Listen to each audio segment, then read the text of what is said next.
cette petite minute du Oise, je voudrais quand même que chaque invité ici se présente à nos internautes pour savoir en termes d'identité qui vous êtes. Monsieur, bonsoir, et mesdames, bonsoir. Bonsoir. Alors, nous allons commencer par vous. Ulrich Ngema, je suis candidat injustement recalé au concours d'Intra-Alena et membre du collectif Tous contre la fraude Alena. D'accord. Ornelia Kumba, membre de la plateforme Tous contre la fraude au concours de l'ENA, candidate injustement recalée à ce concours. On est là, pardon? Ornelia Kumba. Allez-y, parlez. Et moi, je suis Nzogi Idan, Clancy Junior, candidat injustement recalé, sinon abusivement recalé au concours de l'ENA de session 2024 et membre du collectif Tous contre la fraude au concours de l'ENA 2024.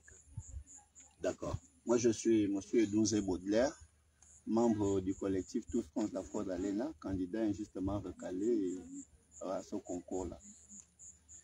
D'accord. Cher monsieur, nous sommes à l'émission La Minute du Oise, qui est l'émission du peuple où toutes les idées se choquent et s'entrechoquent, où la vérité n'a pas d'égal, où ici nous n'avons rien à cacher parce que nous contribuons effectivement à la construction de ce nouveau Gabon. Nous sommes donc dans la 5e République, la main sur le cœur.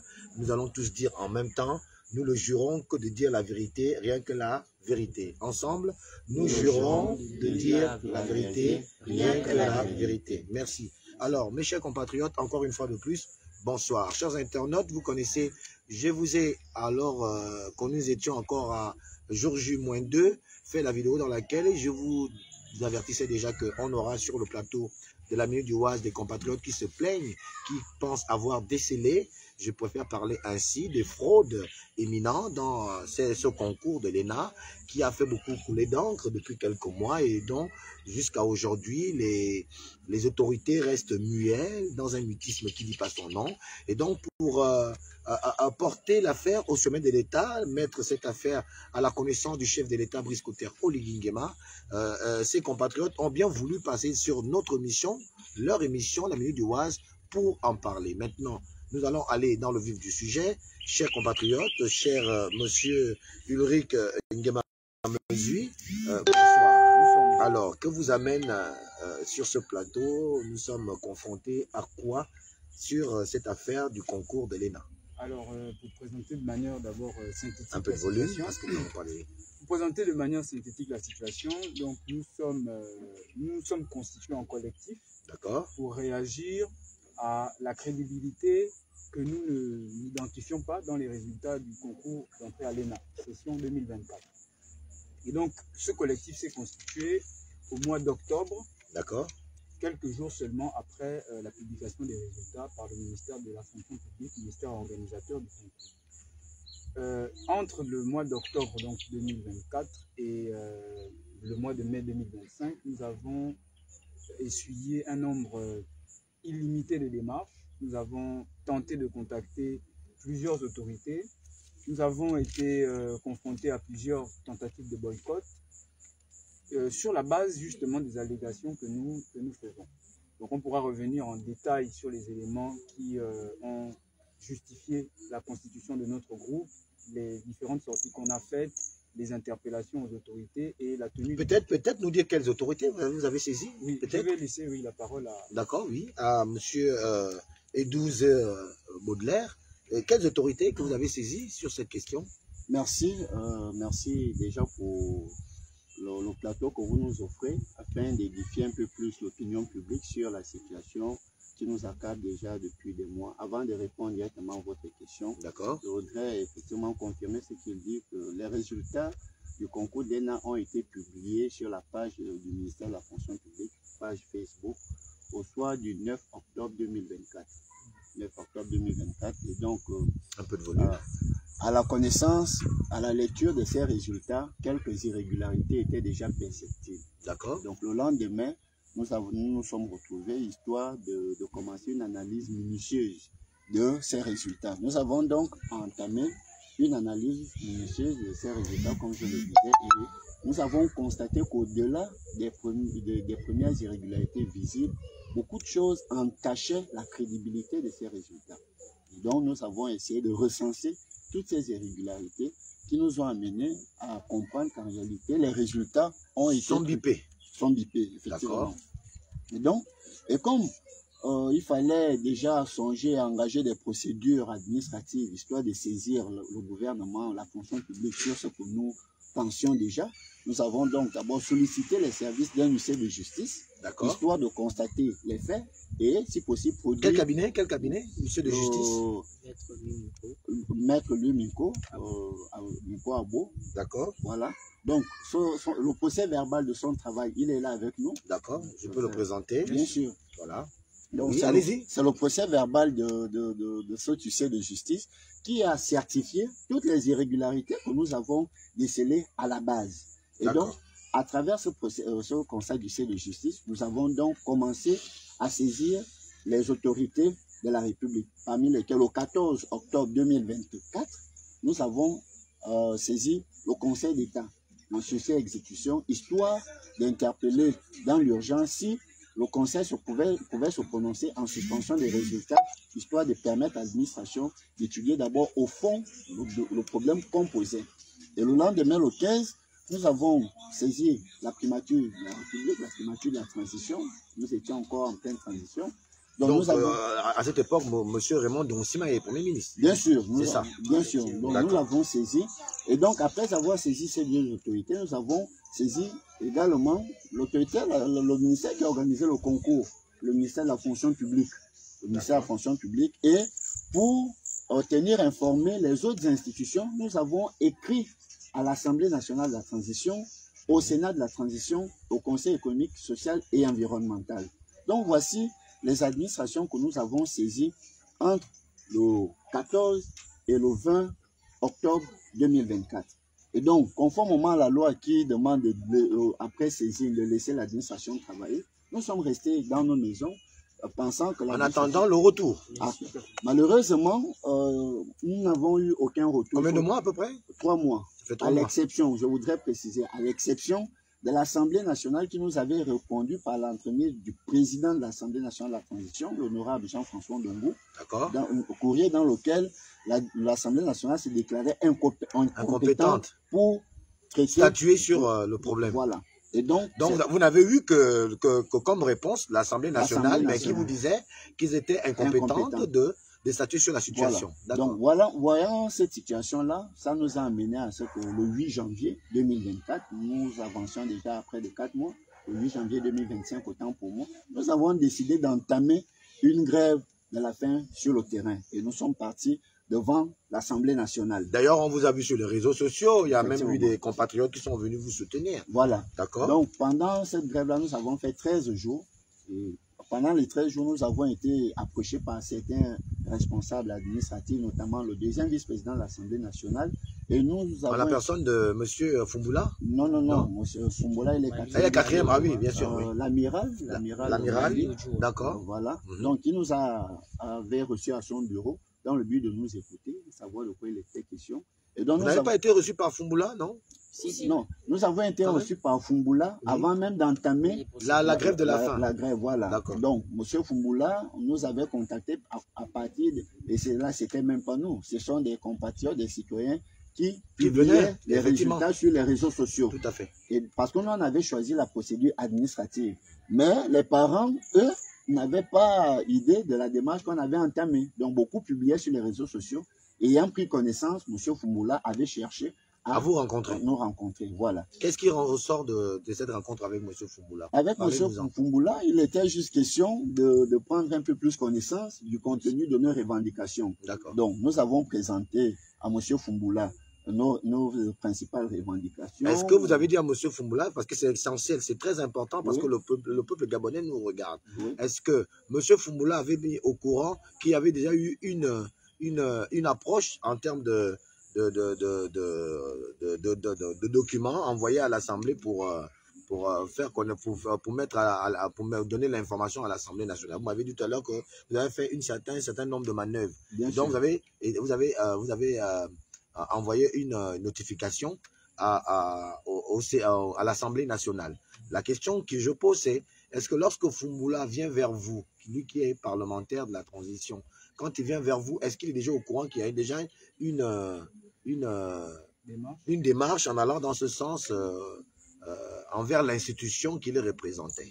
D'accord. Donc, nous avons promis de dire la vérité aux compatriotes, nous sommes là pour aux internautes. Et donc, je préfère dire que M. Fumboula ne nous a pas laissé entendre qu'il était déjà informé de la démarche. D'accord. Lorsqu'il nous a appelés, il était question pour lui, parce qu'il milite, je m'en tiens à ces mots, il milite pour les causes justes. D'accord. Et donc, lorsqu'un citoyen se sent lésé, il interpelle le citoyen, nonobstant son statut de 4e vice-président de l'Assemblée nationale.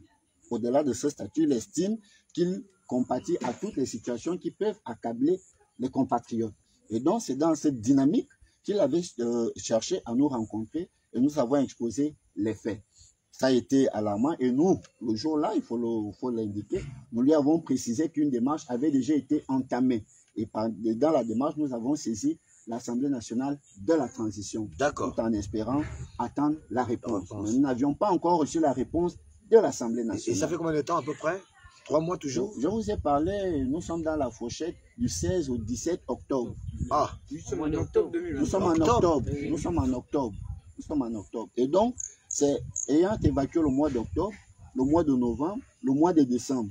Lorsque nous arrivons au mois de janvier, le 8 janvier, nous décidons d'aller sur le terrain. Parce que l'administration est restée muette. Et nous voulons rappeler que conformément à la législation en vigueur, l'administration dispose normalement de 90 jours pour répondre à un courrier, à une saisine qui est adressée.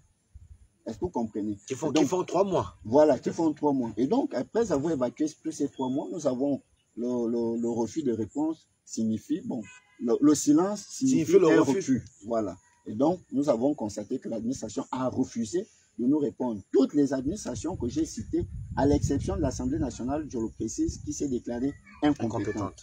Le 8 janvier, nous avons entamé une grève devant l'Assemblée nationale.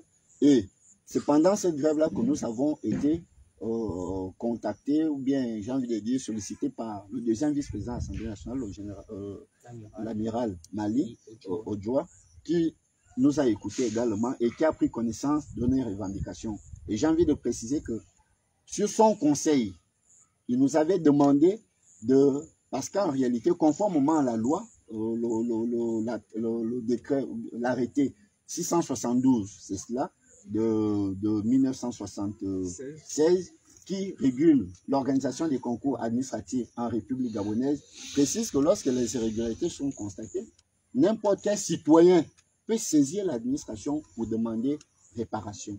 Et normalement, lorsque une seule irrégularité est constatée, le concours peut être, l'administration peut statuer dans tous les sens, de l'annulation, de la réparation, ça dépend.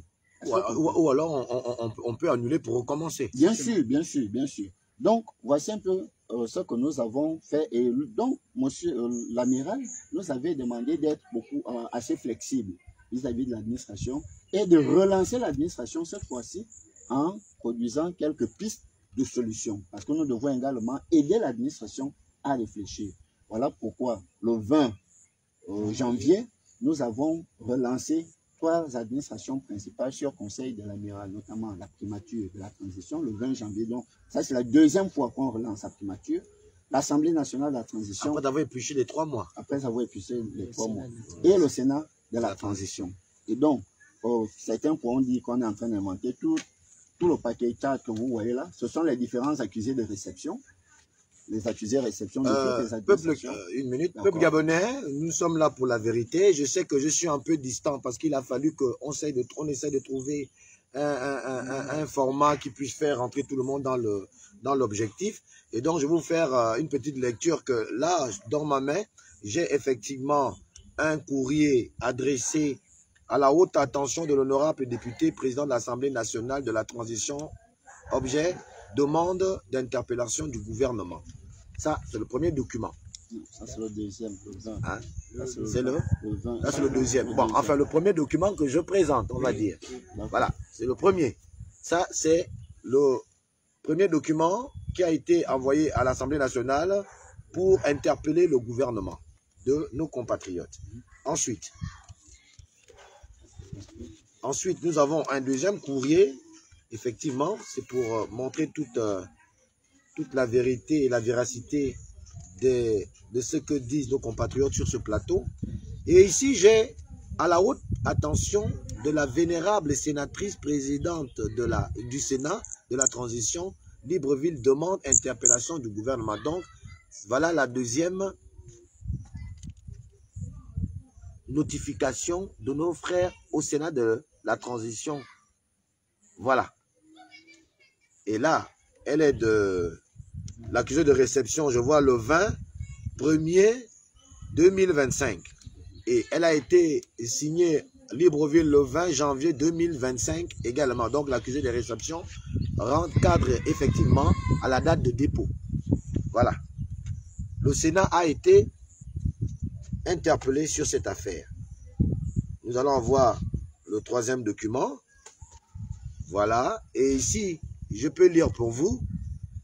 À la bienveillante attention de monsieur le Premier ministre, chef du gouvernement de la transition, Libreville objet, recours hiérarchique en annulation des résultats définitifs du concours d'entrée à l'école normale, à l'école nationale d'administration, donc l'ENA, j'y arrive, en date du 9 octobre 2024, donc la date de la publication des résultats. Et donc, j'ai ici effectivement qu'on appelle ça encore, un accusé de réception effectivement de la primature, hein, qui est ici aussi en bas, juste un peu là, ce qui prouve que effectivement la primature a été saisie. Là, c'est le 14 octobre. Et là, nous sommes le 14 octobre. Le 14 octobre, nos compatriotes ont saisi la primature. À l'époque, Raymond Donsima est encore Premier ministre de la transition. C'est celui-là. Bon, et voilà. Nous avons encore un autre qui est là, que je vais me faire plaisir de vous lire. Et donc là, c'est à l'attention, à la bienveillante attention de madame, à la bienveillante attention de madame le premier président du Conseil d'État. C'est fait à Libreville, objet, recours aux fins de susciter, aux fins de sursis plutôt, à exécution des résultats définitifs du concours d'entrée à l'école nationale d'administration l'ENA du 9 octobre 2024, donc la même date. Et le centre et l'accusé de réception a été signé le 15 octobre 2024. Voilà. Voilà ce document. J'espère que vous arriverez à le lire depuis là où nous sommes. Alors vous êtes plutôt. Voilà. Ce qui signifie qu'effectivement, les dires de nos compatriotes ne sont pas erronés. Leurs dires sont avérés. Là, nous avons un autre document encore qui concerne finalement à la très haute attention de son Excellence, Monsieur le Président de la Transition, Président de la République, chef de l'État. Objet, demande d'intervention concernant les résultats du concours d'entrée à l'École nationale d'administration l'ENA, session 2024. L'accusé de réception est... Voilà, c'était 4 pages. Ce document a 4 pages, vous pouvez le voir. Donc, la 4e page, effectivement, l'accusé de réception est là, tout en bas. Tout en bas, tout à l'heure. Tout en bas. Et donc, cet accusé de réception a été signé le 10e mois, donc octobre 2024. Signé juste en bas, présidence de la République gabonaise. C'est là, c'est pas moi. Secrétariat particulier du président de la République, courrier, ça, c'est signé. Voilà, c'est là. En réalité, le président devrait être au courant de cette histoire. Voilà. Je crois que on est clair comme ça. Et ici encore, nous avons un autre document qui est là. Vous voyez que nos compatriotes ont fait l'effort. Excellent, Monsieur le Président de la République, si vous nous suivez, vraiment, vos fils, vos enfants, vos compatriotes, cette élite que vous avez tant demandé de se mettre au travail. Vraiment, vous n'avez de cesse de dire, mettez-vous au travail. Le Gabon doit se mettre au travail. Est-ce que dans de telles conditions, les Gabonais pourront se mettre au travail? Quand on voit une jeunesse qui se bat, qui essaie de sortir de l'impasse, qui essaie d'être partenaire au développement, partenaire à la réflexion, parce que c'est des pôles de réflexion qui sont ici présentement sur ce plateau. C'est des jeunes Gabonais qui ont fait un concours, pour certains, ils sont admissibles, d'autres n'ont peut-être échoué, peut-être même qu'ils n'ont pas échoué, parce que ça s'est passé de copain en coquin, nous sommes obligés de parler ainsi. Est-ce que là, vu cette situation, il ne s'agit pas de redonner justice à ces enfants, à ces compatriotes? Est-ce qu'il ne s'agit pas là de regarder, de revenir voir, que l'on nous explique? Est-ce que ce que les enfants nous disent, quand je dis enfants, je parle en termes que vous êtes le père de la nation, ce sont vos enfants. Les enfants disent qu'il y a eu fraude. Ils insistent depuis des mois. Ils écrivent à l'administration qui reste toujours muette. Cette manie de rester dans un mutisme qui ne dit pas son nom commence à déranger la paisibilité de ces enfants.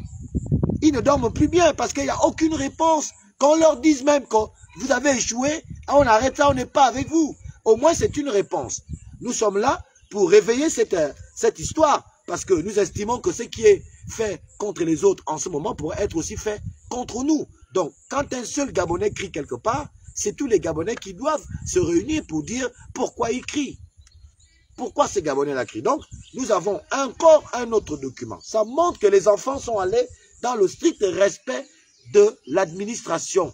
Ils n'ont pas fait des vagues, ils sont pas allés casser, ils sont restés dans le strict respect du droit, de ce que leur confère le droit. Ils ont saisi les autorités compétentes pour évaluer la situation et donner une position qui puisse leur rassurer ou qui puisse leur faire en sorte que ce problème soit définitivement mis hors de leur pensée. Alors, ce document est à l'attention du président de l'Assemblée nationale. La première saisine que les enfants ont fait à l'Assemblée nationale. C'est avec elle que vous avez vu la réponse ou c'est la deuxième? C'est avec celle-là. Et l'autre n'a pas eu de réponse jusqu'à aujourd'hui. Donc, voilà la première saisine qui a fait office de réponse de l'Assemblée nationale qui s'est déclarée incompétente. C'est cette saisine-là. Je pense que c'est, voilà, l'accusé de réception. Voilà, c'est là, le 21 octobre. Accusé de réception. Là, clairement. Merci. Nous avons encore le Sénat qui, elle, jusqu'à aujourd'hui, n'a même pas daigné faire signe de vie. Quand nous savions qu'à l'époque, nous disions un pour tous et tous pour un, on se pose la question aujourd'hui si la même logique est une empreinte dans la pensée de beaucoup aujourd'hui. Alors, celle-là était à l'attention du président donc du Sénat. Je pense que c'est Paulette Missambo qui est toujours actuellement la présidente. Une femme que je connais, on a été à l'Union nationale, donc vraiment maman Paulette Missambo. Moi, je vais parler en termes de maman Paulette Missambo parce que vous êtes une mère. Vous me connaissez bien. Vous me connaissez bien, vraiment. Si vous pouvez faire quelque chose pour les enfants, je pense que ce serait une bonne chose pour le chef de l'État qui ne peut pas aussi régler tous les problèmes. Le chef de l'État ne peut pas aussi régler tous les problèmes. À certains échelons, on peut prendre le risque de régler certains problèmes. Les enfants posent un problème qui est simple. C'est un coup de fil depuis votre bureau. Si c'est vous qui avez la compétence, c'est un coup de fil. Si ce n'est pas vous qui avez la compétence, mais qu'on appelle l'administration compétente de se saisir de cette affaire et de régler cette affaire une bonne fois pour toutes, au lieu de laisser les enfants dans une position où les neurones sont captivés vers l'inconnu, où les neurones ne fonctionnent plus bien parce qu'on ne sait plus quoi penser. Il y a tout un cafouillage dans la tête avant que ces enfants n'abordent des drastiques.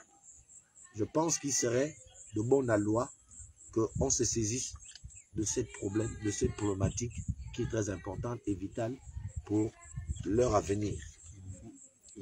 Et enfin, nous avons la saisine donc à l'attention du président du Conseil économique et social et environnemental qui est ici. Donc l'objet est demande de votre autre attention sur le concours de l'ENA session 2024. Aujourd'hui, M. Séraphin Mundunga est vice-président de la République. Donc, monsieur le vice-président de la République, d'abord, recevez nos félicitations les plus fraternelles et les plus républicaines.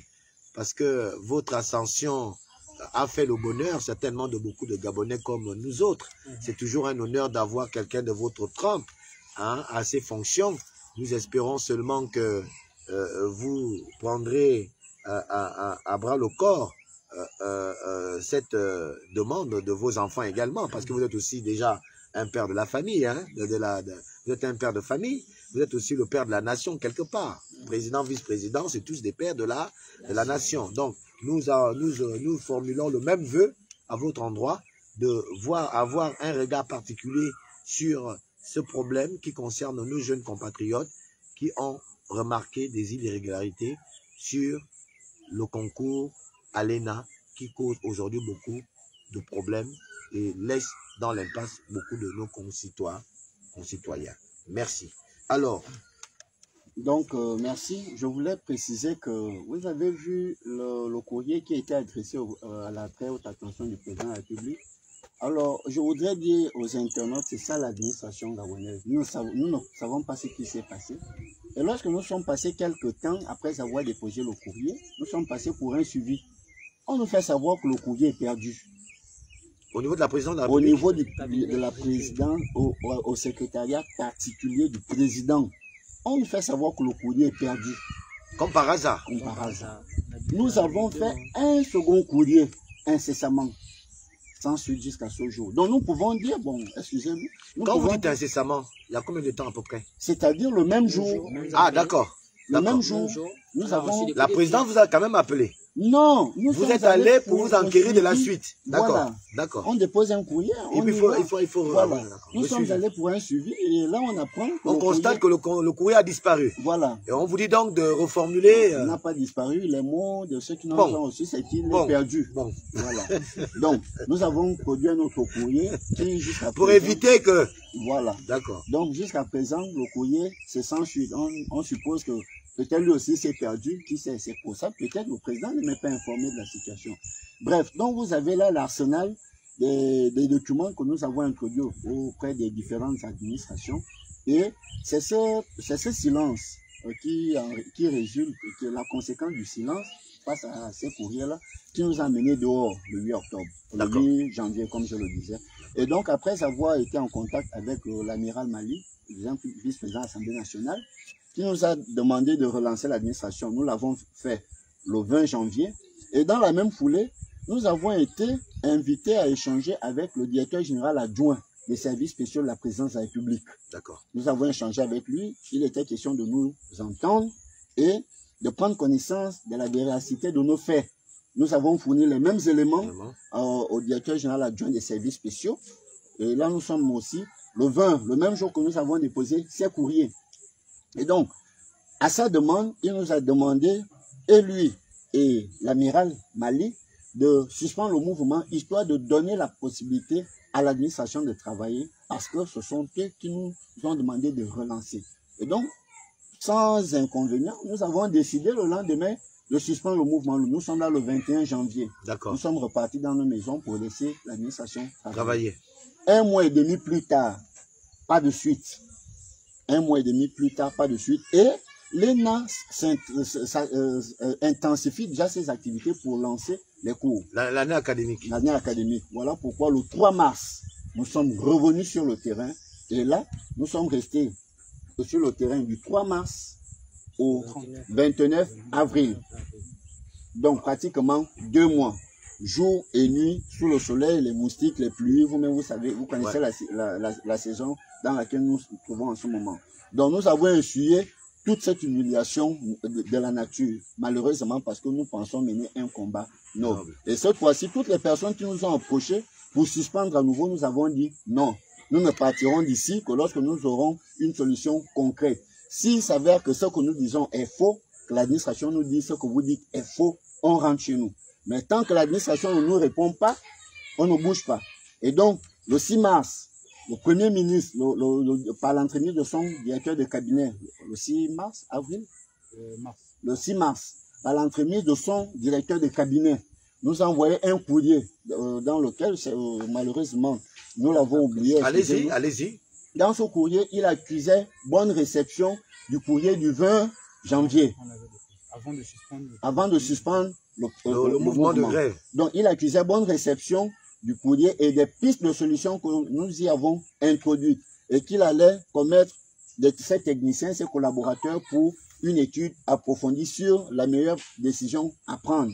Malheureusement, la transition vient de terminer. Le Premier ministre, l'ex-Premier ministre a démissionné sans suite à ce travail qu'il avait dit qu'il menait et qu'il allait nous revenir dans les meilleurs délais. Certainement, les meilleurs délais ne sont pas arrivés jusqu'à la fin de la transition. Ce qu'on va faire comprendre aux compatriotes qui nous regardent, c'est qu'entre cette réaction du Premier ministre Raymond Donciman, à l'époque, donc, Premier ministre de la transition, et lorsqu'il vient déposer sa démission, il passe combien de temps? Donc, du 6 mars, oui. Et il démissionne le 2 janvier, le 2 mai, parce que l'investiture a lieu le 3. Donc, on va dire 1 mois et demi à peu près. 1 mois et demi. Donc, il se passe 1 mois et demi sans réponse, sans rien.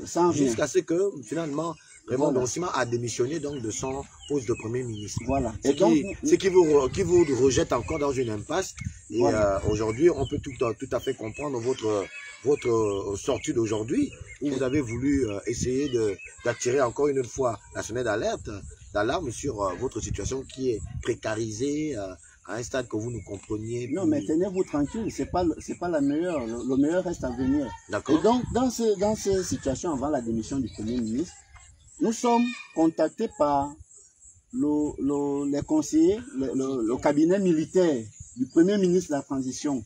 Parce que nous avions fait une vidéo avec un monsieur qui fait quasiment le même travail que vous, qui avait relayé notre situation sur les réseaux sociaux. Et donc, le cabinet militaire nous convoque et nous demande sur quelle base nous avançons certains chiffres. Nous avons commencé à présenter les faits. D'ailleurs, vous avez ces documents-là. Bien sûr. D'accord. Donc, on va arriver. Et donc, nous avons commencé à présenter les faits. Ils nous ont demandé un complément d'information et qu'on devait le ramener le lendemain. Et là, nous sommes le 28, le 29.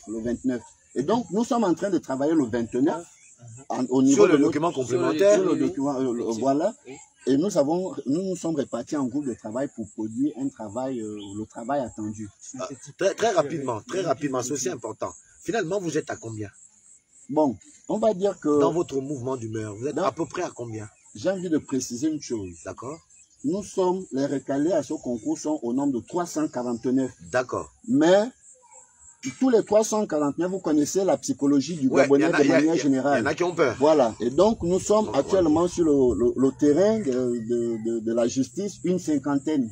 D'accord. J'ai envie de le préciser. C'est très bien. Allez-y. Sur le terrain de la justice, il y a d'autres, naturellement, qui, pour des raisons professionnelles, parce que il y a également les internes, il y a d'autres qui, pour des raisons professionnelles, ne sont pas avec nous, ils sont en province, ainsi de suite. Donc, lorsque vous faites le tout, nous approchons la centaine. Mais lorsque vous arrivez sur le terrain, d'accord, c'est une cinquantaine de personnes qui est là jour et nuit. Sinon, vous êtes surtout les premières têtes qui est en avant de ce... Il n'y a pas de... Nous sommes des délégués, pour le présent plateau, tout comme n'importe quelle apparition, nous déléguons. Donc nous pouvons dire que au moment où nous sommes en train de parler sur ce plateau, vos 50 éléments sont en train de suivre ce que nous sommes en train de faire. Bien entendu. Et ils en prennent acte et ils vont en fait en même temps déjà récupérer donc cette vidéo que nous sommes en train de filmer pour les partager dans les différents pour que le chef de l'État soit au courant. Merci. Vous savez que la force des réseaux sociaux, vous qui venez d'être nommé par le chef de l'État, nous savons que Raymond Donciman n'est plus Premier ministre. Il a démissionné, il a fini sa tâche. Je ne veux pas croire que M. Raymond Donciman n'a pas voulu s'occuper de la situation, c'est possible. Entre la campagne, entre tout ce qui s'est fait autour de toutes ces choses-là, peut-être que le Premier ministre Raymond Donciman n'a plus eu assez de temps d'avoir un regard particulier sur votre cas. J'ose donc espérer aujourd'hui que le nouveau Premier ministre, en fait, on n'a plus de Premier ministre, on a maintenant le vice-président en charge du gouvernement, en la personne de M. Chambrier, d'accord, que M. Chambrier va quand même, on dit que l'administration est continuelle, hein, c'est ce que nous disons tous. Vraiment, j'interpelle la fibre patriotique et familiale de M. le vice-président de la République en charge du gouvernement, Barreau Chambrier, de très vite après avoir été mis au courant de cette vidéo, de prendre cette situation très vite parce que il s'agit des Gabonais. Vraiment. Donc j'allais terminer et un petit clin d'œil effectivement au monsieur que vous venez de citer là, M. Alexandre Barrois-Chambrier. Je vous disais que lorsque nous étions au piquet, certaines personnes nous approchaient. Oui. Donc il est arrivé. Ah, d'accord, il est quand même arrivé. Il n'était pas encore vice-président de la République. Non, il était en toute citoyenneté. Voilà. D'accord. Donc il est arrivé pour essayer de comprendre chapeau les enfants au vice-président de la République. Donc, nous pouvons dire que c'est Dieu qui sait bien faire ces choses. Il est entièrement informé de cette situation-là. Voilà. Donc, nous lui avons remis un dossier complet, celui que vous avez là. Il maîtrise tous les éléments. Donc, certainement, il saura se prononcer en conséquence. Bref, j'allais terminer en disant que pendant que nous étions en train de faire le travail demandé par le cabinet militaire du Premier ministre, sortant, voilà, autour de 22h, 22h30 par là, nous étions assis. Un camion de la gendarmerie nationale arrive d'abord et garde devant nous. Ça ne nous a pas interpellés parce que pendant tout le temps que nous avons déjà mis là, les gendarmes, les policiers, en tout cas les flics, rentrent dans l'Assemblée nationale et ressortent. Personne ne vous a jamais intimidé, rien du tout. Ouais, d'accord. Donc pour vous, vous avez dit que c'est une situation normale. Normale. Et donc, dès qu'il a garé devant nous, ça n'a pas fait 2 minutes, un bataillon de gendarmes est sorti de l'Assemblée nationale. Ils étaient une quarantaine, je préfère dire. Ils sont sortis, alignés, il y avait 2 rangs. Ils nous ont encerclés, ils ont fait un demi-cercle parce que nous étions au mur. Ils ont fait un demi-cercle. Et il était en civil, il a donné l'ordre, enlevez-moi, cassez-moi tout ça là. Parce que nous avions déjà l'espèce de tente là où on pouvait... Tous les Gabonais le savent, on voyait sur les réseaux sociaux. Donc, ils ont commencé à saccager. Et même les documents sur lesquels vous vous appuyez. Voilà. Ils ont tout déchiré. L'ordinateur que nous utilisions a été cassé. Et donc, une fois qu'ils ont terminé ça, on les regardait. Personne n'a levé le petit doigt. Et après avoir pris tout et avoir mis dans leur camion, il a donné l'ordre, faites-les monter. Et nous avons dit, on ne monte pas, il faudra que vous nous disiez du moins qu'est-ce que nous avons fait et de quoi nous sommes reprochés. Nous sommes restés assis, nous sommes attrapés par les mains, pourquoi on n'enlève personne? Et lorsque nous sommes restés assis comme ça, il a donné l'ordre de nous prendre de force. Ils nous ont tirés par le sol jusqu'au goudron à nous faire monter dans le camion de force. Et étant dans le camion, nous avons dû, de par nos efforts, chercher à prendre nos téléphones. Parce qu'en réalité, on n'avait pas accès, on ne devait pas toucher. Parce que les filles qui étaient avec nous à l'intérieur du camion. Donc, on a pris nos téléphones pour alerter nos parents. Parce qu'on nous amenait pour une destination inconnue. Et subitement, nous étions déjà à 23h, on nous a déchargés à Rio. Et là, TV Plus est arrivé dans l'urgence, ils ont pris quelques images, ainsi de suite. Bref, voilà comment nous avons été traités en tant que citoyens qui ne voulaient que rentrer dans leurs droits. Dans nos droits. Et donc, nous avons compris, ça ne nous a pas été dit, mais nous avons compris qu'au 29, il y avait 2 événements importants. Et l'un allait se dérouler au niveau du boulevard Triomphal, le 1er mai, le défilé, la fête du travail, d'accord. Et 2 jours plus tard, il y avait l'investiture du président de la République avec les différentes délégations étrangères qui devaient arriver, certainement pour la protection de l'image. Et donc, une fois que ça a été fait, nous avons dit, bon, nous ne repartirons pas maintenant, nous laissons l'investiture se dérouler de la plus belle des manières. Et d'ailleurs, c'est ce qui s'est passé. Mais nous avons décidé de ne pas renoncer. C'est pour ça que depuis avant-hier, nous sommes repartis sur le terrain. Donc, si vous repassez encore devant l'Assemblée nationale, nous sommes là, installés. Tant que l'administration ne nous répond pas, tant que nous n'avons pas suite au sujet que nous présentons, sujet d'injustice, et je vais terminer, parce que mes camarades vont ajouter, je vais terminer en disant, le combat que nous menons ne tend pas à dire que nous sommes admis à ce concours. Nous disons qu'il y a eu des irrégularités qui ont été certifiées par un huissier de justice. Et le mutisme de l'administration nous amène à comprendre que ce que nous disons est avéré. Et il faut que les choses de cette nature-là cessent dans ce pays. Pourquoi? Parce que aujourd'hui, il s'agit de nous. Mais qu'est-ce qui est réservé aux générations futures? Est-ce que nous sommes appelés à vivre ce type d'injustice de manière répétée dans le temps? Il faut que ça cesse. Et pour que ça cesse, certains Gabonais doivent prendre le courage pour commencer à dénoncer ces pratiques. Voilà. Et donc, c'est le combat que nous menons. Nous menons un combat pour la justice, la vérité et l'équité.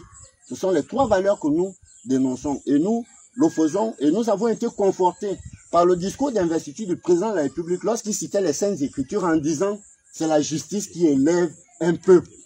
C'est le président qui l'a dit. Et chaque Gabonais peut essayer d'interpréter cette parole-là pour comprendre que ce que nous faisons, nous ne faisons que rentrer dans la dynamique impulsée par le chef de l'État. Vous vous réappropriez. Merci. Donc, j'en ai terminé, c'est ce que je pouvais dire. Nous nous réapproprions donc les dires du chef de l'État qui a dit qu'un pays ne s'élève que si c'est un pays juste ou prône donc la justice. Vous l'avez compris des mots de notre frère Edouze Baudelaire qui dit qu'il s'approprie les termes du chef de l'État, qui s'approprie des promesses du chef de l'État, qui a promis aux Gabonais non seulement la dignité, mais il a promis la justice aux Gabonais. C'est sur ces termes-là qu'ils se basent avec leur comité qui lutte effectivement pour la clarté des concours en République gabonaise. Il a dit également, ce qui est fait contre nous aujourd'hui peut être fait contre vous également. Donc, cher peuple gabonais, partagez ce live. Il faudrait que le premier citoyen de la République, Brice Clotaire Oligui Nguema, président élu à 94,85% quand même, des suffrages des Gabonais, soit mis au courant de cette situation si jamais le chef de l'État n'est pas encore mis au courant de ça. Il s'agit de l'excellence. Nous prenons de mettre à la place qu'il faut des personnes qu'il faut. Si nous commençons à détruire une élite par des concours mafieux, eh bien, comprenez que cet idéal est perdu d'avance. Excellence, monsieur le président de la République, si vous tombez sur cette vidéo, ce sont des jeunes Gabonais, des compatriotes qui ne veulent que justice. Ils ne prétendent pas avoir gagné ou d'avoir perdu ce concours. Ce qu'ils veulent, c'est qu'il y ait la clarté dans ce concours qui, ma foi, selon les éléments que nous avons ici, est finalement un machin de concours, pour prendre l'expression, comme au quartier. Alors, nous avons écouté des hommes, nous avons une femme. On peut dire que les hommes exagèrent. Vous savez que les femmes restent toujours la mamelle allaitante. C'est elles qui nous nourrissent. Ce sont nos mamans, même qu'elles soient petites ou grandes. Ce sont celles qui portent la vie et qui donnent les premières éducations. Alors, ma chère Ornelia Kumba, c'est ça? Oui. Je n'ai pas écorché? Non, c'est ça. C'est vraiment Ornelia Kumba. Oui, Vous êtes pour nous? Oui. Ça, c'est sûr. Oui. Une bonne pour nous, hein? Oui. Ornelia, Oui. que peux-tu nous dire à la suite de ce que tes confrères ont déjà dit ici? Est-ce qu'il y a quelque chose qu'ils n'ont peut-être hormis de dire, parce que c'est en équipe aussi, qu'on trouve toujours à redire ce qui n'a pas, à dire ce qui n'a pas été dit. Donc, selon toi, après avoir écouté tes collègues, qu'est-ce que tu peux dire aux Gabonais qui nous regardent en tant que femmes indignées? Là, c'est les hommes qui ont été indignés. C'est souvent beaucoup plus touchant quand c'est les femmes qui sont indignées. Que peux-tu dire au chef de l'État par rapport à cette situation? Déjà, M. Alain Gauthier, nous voulons vous remercier pour le fait de nous accueillir ici, pour pouvoir parler de cette situation qui a vraiment beaucoup duré. Nous sommes pratiquement à 8 mois dans cette situation-là et nous voulons... Ce qui est énorme. C'est énorme. Et nous voulons vraiment que les autorités puissent dire un mot, puissent se pencher sur ce cas-là. Ça fait pratiquement 8 mois que nous sommes dans cette situation. Et ce que je peux dire, c'est que l'ENA, c'est l'école la plus prestigieuse du Gabon. C'est l'école qui est censée former les cadres de la République gabonaise, des élites. Comment est-ce que nous pouvons encore, en 2025, sinon en 2024, comment est-ce que nous pouvons encore regarder cette situation de fraude dans les cas de concours? Et nous, avec le courage que nous avons, nous sommes là pour dire non. Il faut que ça cesse. Comme disait Baudelaire, c'est un combat non seulement pour nous, mais aussi pour les générations futures. Parce que c'est quelque chose qui n'a que trop duré et nous voulons maintenant que la vérité, la justice et l'équité soient des valeurs qui soient vraiment connues. Ancrées dans cette 5e République. Exactement, dans cette 5e République. Donc, ce que je peux aussi ajouter, c'est qu'au niveau de la primature, il nous avait été laissé entendre par monsieur le Premier ministre, l'ex-Premier ministre, monsieur Raymond Dansima, qu'une enquête avait été diligentée auprès de la DGDI. C'est aussi une raison pour laquelle nous avons attendu de octobre jusqu'à janvier, parce que nous avons laissé le temps que les conclusions de cette enquête vous parviennent. Surtout que ici, nous ne sommes pas dans un débat juste théorique, mais nous voulons également que les autorités puissent, sur la base sur la base que d'ailleurs nous allons laisser notre confrère faire tout à l'heure, hein, allez-y. Exactement, sur la base du concret, puissent venir démentir toutes les allégations que nous sommes en train de dire. Donc, c'était vraiment une aubaine pour nous de voir que les autorités avaient pris la décision de diligenter une enquête, et nous avons patiemment attendu à la maison afin d'avoir les conclusions de cette enquête-là. Et je vous assure que jusqu'à présent, nous ne savons pas si l'enquête a été finalement diligentée. Exactement. Et si elle a conclu quoi que ce soit. Et ce mutisme est effrayant. Nous sommes fatigués, sincèrement, nous sommes fatigués de cette situation-là. Nous voulions passer par des voies légales, des voies administratives, pour laisser la latitude aux autorités de pouvoir nous répondre, parce que nous considérons comme des futurs cadres, et nous ne voulions pas, comme vous avez dit à l'entame de vos propos, casser, aller dans les rues, etc., nous comporter comme des barbares. Ce n'était pas ancré dans notre manière de faire. Voilà pourquoi nous sommes passés par la voie légale, par l'administration, par des correspondances adressées à nos autorités pour leur donner tout le temps de pouvoir nous répondre dans le délai légal de 90 jours. Mais malheureusement, ce mutisme est effrayant, et nous avons tout fait. Nous avons tout fait, nous avons dépensé énormément, parce que produire un tel PV de justice, c'est vraiment beaucoup d'argent. C'est de l'argent quand même. Exactement.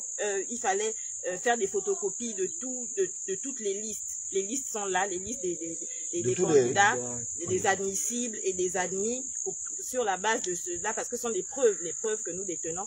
Donc, il fallait accompagner toutes les correspondances là par des preuves, faire des photocopies, etc., le transport et tout. Ça fait 8 mois que nous sommes dans ce cycle infernal. Nous sommes vraiment fatigués. C'est la raison pour laquelle nous vous remercions, vous, monsieur Alain Gauthier, d'avoir pris bras le corps cette situation-là, parce que nous savons que nous avons besoin de tous les Gabonais épris de justice. Et c'est vraiment terrible, parce que nous constatons que sur les réseaux sociaux, nous sommes moqués. Alors que ce que nous défendons, c'est une cause noble. Et ça peut arriver à tout le monde, à n'importe qui. Comment est-ce que les Gabonais peuvent se moquer des personnes qui viennent avec des preuves, qui viennent pour dénoncer une situation d'injustice? Ce n'est pas normal. On a parlé de la restauration des mentalités. Il faudrait aussi que nous puissions être unis, que cette unité-là ne soit pas juste un slogan, mais que nous soyons unis pour défendre des causes nobles. Parce qu'il ne s'agit pas seulement de nous les candidats injustement recalés à ce concours, mais il s'agit de tout le Gabon. Parce que cette histoire-là a été relayée par Brut Info. C'est quand même une chaîne panafricaine. Donc, à l'international, ils savent, ils sont au courant de ce cas spécifique de fraude à un concours d'une école de cette envergure-là au niveau du Gabon. Donc, il serait vraiment idéal que nos autorités puissent se pencher définitivement sur cette affaire et trancher cette histoire afin que nous puissions avoir gain de cause, parce que nous avons des preuves concrètes sur ce cas d'injustice. Donc, c'est ce que je voudrais... Il faudrait donc que les autorités prennent à bras le corps cette affaire pour que nous puissions avoir gain de cause. Quand on dit gain de cause, pas forcément que nous aurions raison. Gain de cause, c'est que la justice soit équitable et soit lue ou dite. C'est cela, avec ces mots, que nous allons donc laisser notre petite sœur Ornelia Kumba à ma droite. J'ai Clancy Junior, qui est également un déçu, moi je vais appeler ça comme ça, un déçu de notre administration et un déçu de la manière dont s'organisent les concours dans notre pays, parce que trouver autant de fraudes avec autant de facilité, c'est pas quand même donné à n'importe qui. Et si les gens arrivent à déceler des fraudes comme ça de façon palpable, visible, avec à l'appui un huissier, je dis, il vaut mieux qu'on taise ce bruit avant qu'il ne soit su à l'international. Donc, les autorités, vous avez une seule chose à faire, c'est d'étouffer cette affaire en appelant les petits frères par le numéro que je vais vous donner à la fin de cette émission pour que nous étayons ce bruit-là. On dit, le linge sale se lave en famille. Il y a encore temps. Nos petits frères, nos grands frères pour certains, nos enfants sont encore disposés à des discussions ou à des clarifications sur cette affaire. Ils ne sont pas disposés à une barbarie ou à une casse. Non, ils sont disposés à un échange d'intellectuels avec preuve à l'appui pour que, effectivement, ce combat qu'ils mènent, qui n'est plus leur combat, mais c'est un combat qu'ils ont projeté pour l'avenir de notre génération qui arrive. Alors, Clancy, dis-nous, après avoir écouté notre petite sœur Ornelia Kumba, peut-être aussi quelque chose à ajouter à ce qu'on est en train de débattre, avant que quelqu'un ne nous fasse la démonstration sur le calcul qui ont été faits pour arriver à la situation que vous êtes en train de nous élucider. Merci déjà pour l'audience que vous nous accordez. J'entends pas m'arrêter, hein. Avec ou sans vous, je vais rappeler au président, est-ce que les jeunes ont été déjà satisfaits? Ce sera aussi mon cheval de bataille tous les jours sur ma page. C'est un geste patriotique très louable. Et d'ailleurs, je vous remercie déjà sur le plateau. Alors, j'aimerais commencer mon propos par dire que le contexte, en fait, de notre manifestation, c'est le courage que le président de la République, actuellement, qui était président de la transition, a eu lorsqu'il est venu mettre fin à un système dictatorial. C'est-à-dire que ce système s'était ancré dans la fraude, mais c'était la fraude électorale. Et ici, nous dénonçons la fraude au concours de l'ENA. Donc, parallélisme des formes, la démarche s'ancre plus ou moins sur le même élément de fond, la fraude. Donc, nous voulons déjà rappeler au président de la République que nous sommes épris du même courage et que notre combat porte sur le même gène qui, aujourd'hui, ternit la République gabonaise. Et ajouter que nous sommes déçus, très déçus, parce que lorsque nous remarquons toute la procédure que nous avons dû s'arrimer, l'administration centrale, c'est-à-dire la primature, et toutes les autres institutions que nous avons saisies n'ont pas daigné nous répondre, à l'exception de l'Assemblée nationale. Pire, nous avons également saisi le Conseil d'État à 2 reprises et nous n'avons pas été entendus, c'est-à-dire que le Conseil d'État ne nous a pas reçus, ne nous a pas entendus, ne nous a pas communiqué. Enfin, eux aussi également, ils ont gardé le mutisme. Voici pourquoi je dis nous sommes déçus et nous avons l'impression que ce silence, ce mutisme a été entretenu. Voici pourquoi je martèle encore, nous avons été déçus. Nous aurions bien pensé que l'administration n'était pas informée, mais nous avons pris le temps d'informer toutes les administrations capables aujourd'hui d'apporter la pierre à l'édifice afin que la vérité sur ce concours puisse être clairement énoncée à l'opinion nationale. Mais ça n'a pas été fait. Donc, comment pouvons-nous concevoir que toutes les administrations du Gabon, même les tribunaux qui sont censés être indépendants et rendre la justice au nom du peuple et pour le peuple, puissent se taire? Est-ce que c'est dans cette démarche que nous pourrions aujourd'hui bâtir l'essor vers la félicité? C'est une question que nous laissons à l'appréciation de tous les internautes, de tous les Gabonais et même des autorités aujourd'hui qui sont en charge de piloter la République gabonaise. Donc, face à tout cela, nous revenons encore pour dire que nous n'entendons pas baisser les bras. Et nous avons encore été confortés, comme l'a dit mon confrère ici, parce que le chef d'État l'a dit dans son discours d'investiture, que la 5e République qui nous est chère impose une exigence qui nous emmènera à combattre l'impunité, l'injustice, la cupidité. Mais le concours de l'ENA aujourd'hui est un fait patent.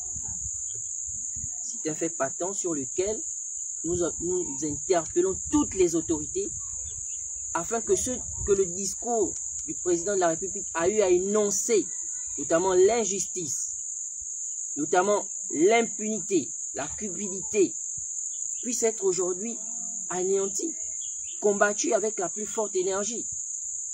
Donc, c'était peut-être pour planter le décor et donner nos appréciations sur les faits aujourd'hui sur lesquels on débat.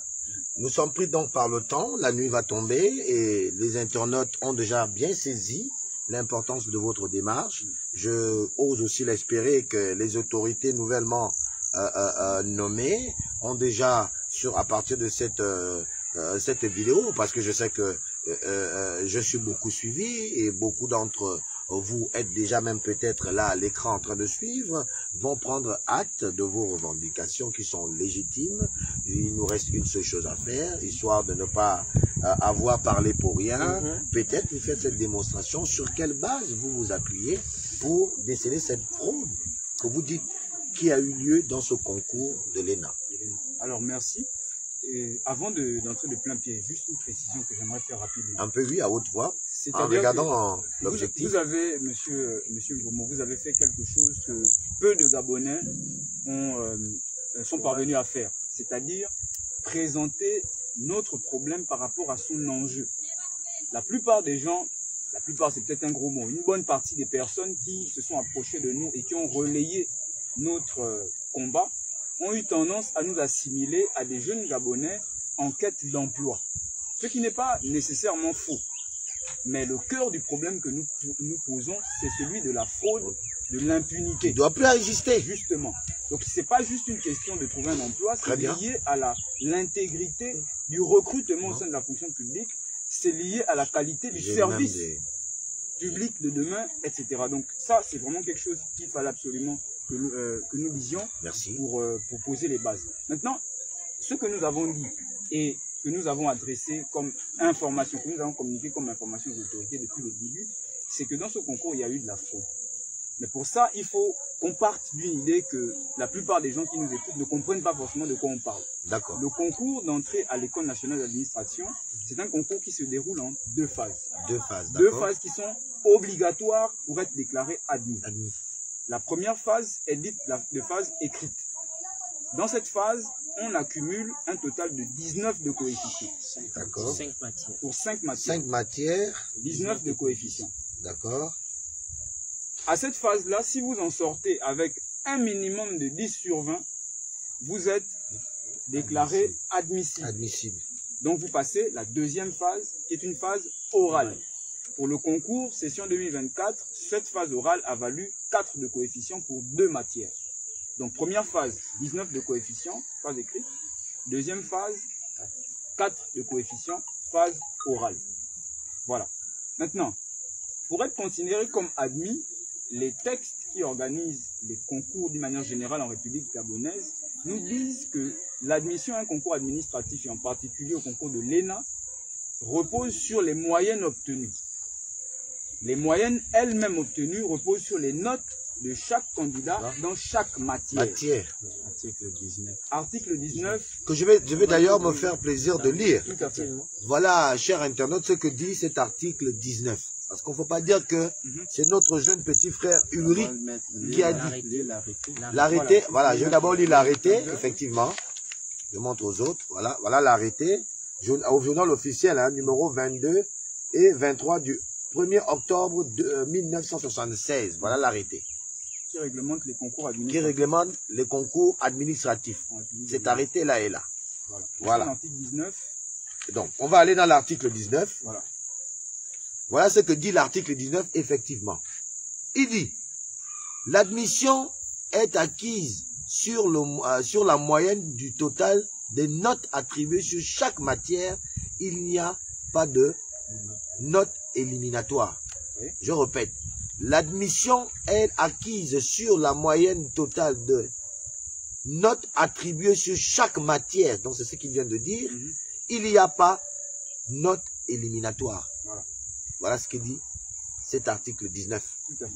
Donc, par rapport à notre concours, vous voyez bien que, et par rapport à ce que vous venez de lire, on ne détermine l'admission que sur la base de la moyenne. La moyenne elle-même qui s'obtient par rapport aux notes qui ont été obtenues dans chaque matière. Voilà. Donc ça, c'est la base. Maintenant, le calcul de cette moyenne repose sur la prise en compte de la note par matière, la multiplication de la note par les coefficients, l'addition de l'ensemble des notes pondérées par les coefficients et la division du total sur le nombre de coefficients. Donc, dans le cas du concours de l'ENA, il y avait 19 au premier tour, 4 au second tour. Ça fait 23 de coefficients. Répétez, 19 19 oui. Premier tour. Ensuite 4 second tour. On avait 23 de coefficients en tout. Coefficient 23. Oui. Voilà. Donc ça, c'est le cadre. Non, 19, 4 et coefficient 23. Voilà, dans l'ensemble. Hein? 19 plus 4, ça fait, on va dire 23. Tout à fait. Ça entraîne 23. Voilà. Donc ça, c'est l'ensemble des coefficients pour lesquels chacun allait se battre dans ce concours. Mm. Ça me permet de préciser une chose, c'est que les membres du collectif, on ne l'a peut-être pas dit, mais les membres du collectif, tous contre la fraude ALENA, sont admissibles. Tous. Voilà, tous admissibles. Les 400... Les 349. Les 349 sont admissibles. D'accord. Les membres actifs du collectif que vous voyez à l'Assemblée nationale sont tous admissibles. C'est important de le souligner parce que c'est sur la base des résultats qui sont sortis après les épreuves d'admissibilité qu'un certain nombre de choses ont été constatées. Ce qui n'empêche pas que dès le premier tour, il y ait pu y avoir des irrégularités. C'est une précision que je voulais faire rapidement. Donc on a posé le cadre. On a dit que le concours se déroule en 2 phases. Les 2 phases n'ont pas les mêmes valeurs, que l'admission au concours dépend de la moyenne, que la moyenne dépend des notes. Les notes. Ça, c'est le cadre. Maintenant, sur la base de ce cadre-là, ce que nous disons, c'est que les résultats qui ont été produits par l'administration sont des résultats qui ont été produits avec une intention de contourner les règles que je viens à peine de vous énoncer. Ah, donc la règle qui statue l'article 19. Oui. D'accord. L'intention de contourner cette règle-là, l'application de Pourquoi? cette règle. Je vais en Allez-y. Oui. Donc, l'intention, il y avait parce que, en appliquant la règle, vous n'auriez pas les mêmes personnes que vous trouvez sur la liste des 450 admis. Ah, d'accord, ok. Et donc, vous êtes appuyé, si je comprends bien, hein, oui. vous êtes appuyé sur le nombre de personnes au départ, c'est ça? Au départ, vous êtes 3000. Je vais revenir là-dessus. Nous sommes... Attendez, il faut que ceux qui sont là nous comprennent bien. Au départ, nous sommes 3143 candidats autorisés à aller compétir. Voilà. Compétir. De ces 3143, d'accord, 799 sont déclarés admissibles. Admissibles. Voilà. Qui répondent donc à cette exigence-là? Non. Pas encore. Non. Ok. Ce que nous disons, pour être admissible, il faut là, nous sommes à la deuxième phase ou à la première? À la première phase. C'est la première phase. Donc 799 personnes. D'accord. Ces 799 personnes sont censées être admissibles sur la base des notes qu'ils ont obtenues. Or, et on va entrer dans le vif du sujet puisque vous posez déjà le problème. Or, parmi les personnes, vous allez m'excuser, je ne vais pas présenter l'entièreté du document parce qu'il y a certaines identités qu'il ne faut pas. Voilà, pour des raisons juridiques. C'est normal. Là, je vous présente les matricules des 13 personnes qui apparaissent sur la liste des admissibles mais qui n'ont pas composé à la phase écrite du concours. Vous pouvez afficher les matricules, il n'y a pas de souci. C'est les noms des 13 personnes qui n'ont pas... Qui ont été admissibles. Qui ont été admissibles. Mais qui n'ont pas participé à la phase écrite du concours. Mais qui n'ont pas participé à la phase écrite du concours. Mais ils ont été admissibles. Mais ils n'ont pas participé à la phase écrite du concours. Très bien. Ce que ça implique, c'est que, contrairement à ce que la loi dit, on obtient une moyenne pour être admissible. Mais on obtient cette moyenne sur la base des notes. Des notes? Si vous ne participez pas, c'est que vous n'avez pas de notes. Tout à fait. Donc vous ne pouvez pas avoir une moyenne. C'est tout clair. Maintenant, parce que ce n'est pas de la spéculation. Ah non, là c'est tout clair. Nous sommes tombés sur ces personnes sur la base, les matricules sont là, on peut les énumérer un à un, il n'y a pas de souci. Premier matricule c'est 11 091. Deuxième matricule c'est 11 303. Troisième matricule 11 376. Quatrième 11 415. Cinquième 15 172, sixième 16 128, septième 21 143, huitième 21 172, neuvième 21 178, dixième 21 214, onzième 27 078, douzième 27 087 et enfin 13e 28 025. Nous mettons n'importe qui au défi. Une question. Oui, allez-y. Les matricules sont faits sur quelle base? Les matricules ne sont que des numéros d'identification des candidats. Qui n'ont rien à voir avec le nombre de candidats. Non, qui n'ont rien à voir avec le nombre de candidats. Donc ça ne suit pas la logique, ils sont 3000, mais matricule 1, 2, 3. Ce ne sont que des repères que l'administration utilise. D'accord, c'était important. Voilà, individualiser. Parce que je me posais la question, ils sont 3000, pourquoi ils sont déjà à 15 000? Oui. Il faut que tout le monde comprenne. Voilà, tout à fait. D'accord. Que lorsque vous voyez 11 000, 1, ça renvoie à une filière. Voilà. 1, 2, ça renvoie à une autre filière. Voilà. Vous verrez que lorsqu'on dit 11 000, ça c'est exclusivement les externes. Lorsqu'on passe à 21 000, c'est les internes. Les internes. Voilà. Ça, ce sont les... Ah, d'accord. C'est vous voyez que ça, par exemple, ce sont des numéros sur la base desquels on peut identifier les candidats parce qu'on ne veut pas afficher de noms ici. Des noms, pour ne pas atteindre, on appelle ça comment encore en droit, atteindre à l'intégrité. Ou à la vie privée, en fait. Voilà, ou à la vie on privée. évite de partager Tout à seulement fait. les données. Ce qui est normal. Les conséquences peuvent être difficiles à Tout à fait. Donc, sur ce terrain-là, nous, ce qu'on dit, c'est que, à partir du texte, le texte a dit, vous êtes admissible sur la base de la moyenne, vous êtes admissible sur la base de la moyenne. Il n'y a pas de moyenne ici, mais on est quand même admissible. Voilà, ça c'est la première chose. La première remarque. Par rapport à ça, la deuxième remarque qu'on fait, c'est que ces personnes-là, encore une fois, tout le monde peut aller faire sa recherche, vous allez identifier. Vous pouvez même aller jusqu'au CEDOC. Toutes les listes. Parce que parmi ces personnes, il y a des personnes qui n'étaient pas physiquement sur le territoire au moment où on passait les examens. Or, il était obligatoire d'être sur le territoire pour passer les examens. Vous pouvez aller au CEDOC, on scanne les passeports des gens, et le CEDOC peut établir qu'il y a des personnes qui n'étaient pas sur le territoire. Donc ce qu'on raconte, c'est sérieux. Les gens peuvent aller faire l'enquête. Sur la base des matricules cités ici. Cité ici, là. On n'est pas cité de personnes. Voilà. Donc ça, c'est des éléments palpables. Maintenant, le problème, et c'est la deuxième, j'ai envie de dire, c'est le deuxième niveau d'intensité, c'est que quand vous regardez les moyennes de ces personnes, c'est la même moyenne. Ces personnes ont eu 10,00. Oh, comme par hasard. Ça ressemble curieusement. Ils ont eu ça ressemble 10, curieusement. Et nous avons cité les matricules tout simplement point Comment ça? Comme je vous le dis. Donc, non, attendez, parce que là, ça risque de me rendre. Non, ça veut dire quoi, cher internaute? Je sais pas, peut-être j'ai pas bien compris.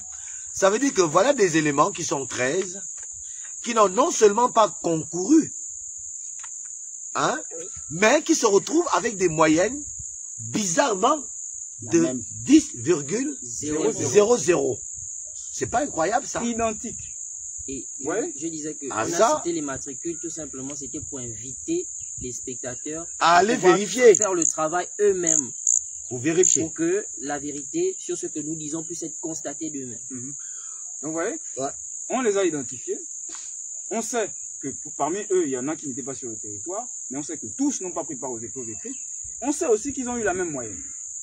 Ça, c'est l'élément qui a constitué, si vous voulez, le facteur déclencheur de toute l'analyse qu'on a essayé de produire. Donc sur cette base-là, on s'est dit, puisque on est censé avoir la moyenne sur la base de la grégation des notes, et qu'il y a des gens qui ont eu des moyennes sans notes, ça veut dire que ce 10,00 là est quand même, assez curieux, ambigu. Mais à ce stade-là, ce n'était que des intuitions.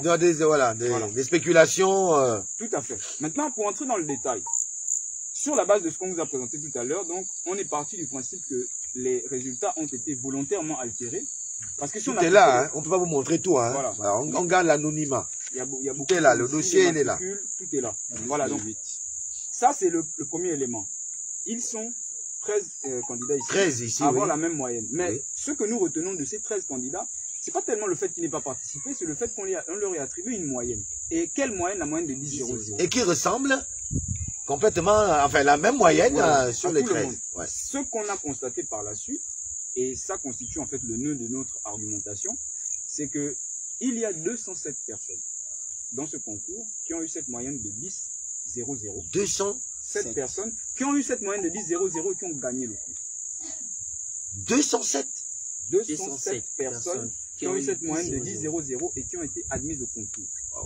Ça, c'est le premier élément. Donc, il y a des personnes, et on va essayer de vous montrer que les 207 personnes ont une admission qui est mathématiquement impossible.